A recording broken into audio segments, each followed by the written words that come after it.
Beneficiaries of the federal government's NPower program have criticized the government for not living up to promises to youths employed in the scheme. Some of the beneficiaries from across the 36 states and Abuja converged on the Federal Capital Territory, calling on the government to retain their services or give them a payout as promised so that they can move on with their lives. Our correspondent Idong Joseph reports.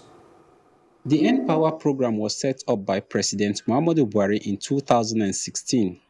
The scheme commenced with employment of about 200,000 beneficiaries, making up the first batch, and another 300,000 beneficiaries making up the second batch. The scheme, which was aimed at addressing unemployment among Nigerian youths, was also set up to provide participants with relevant work skills necessary to find or create their own work, with those employed said to be relieved by the federal government so as to employ new entrants. Many have expressed dismay over this decision. When this new ministry was created, we were happy because it gave us a hope that we have a ministry that will make the national investment program to be continuous.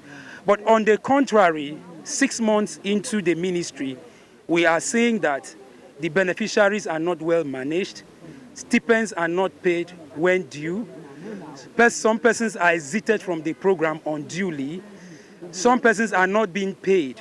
There is imbalanced payment.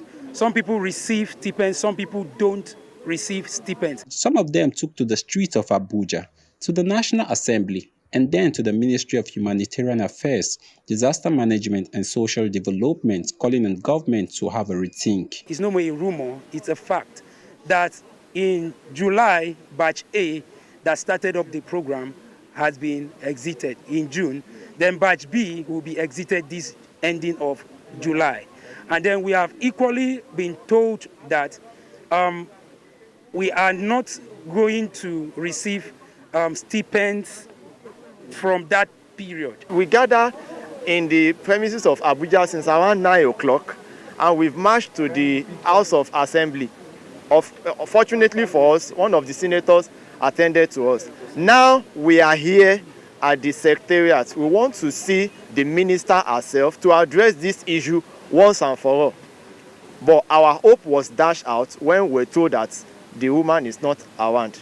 They say the exit package promised them by government has not been given them. Most youths have improved their social lives from their stipends of 30,000. And then you are disengaging these people back with nothing. We were promised exit plan, but as we speak, that has not been harmonized. When this government came on board for the second time, they promised us before we voted for them that something good is coming for us. They promised us permanent employment. They promised us next level. And we can't continue like this. Since they promised us next level, is this the result of the next level they are talking about? They also want government to absorb them in the various sectors which they were posted. We are working under the NUT. We were posted to schools, both primary and secondary school. Some are working under the Ministry of Health. Some are even working under agricultural farm settlement. So what is the big deal for the government to just say, okay, since we lack teachers in school, why not allow this one to continue as a permanent teachers in those schools? Idong Joseph, Plus TV, Africa.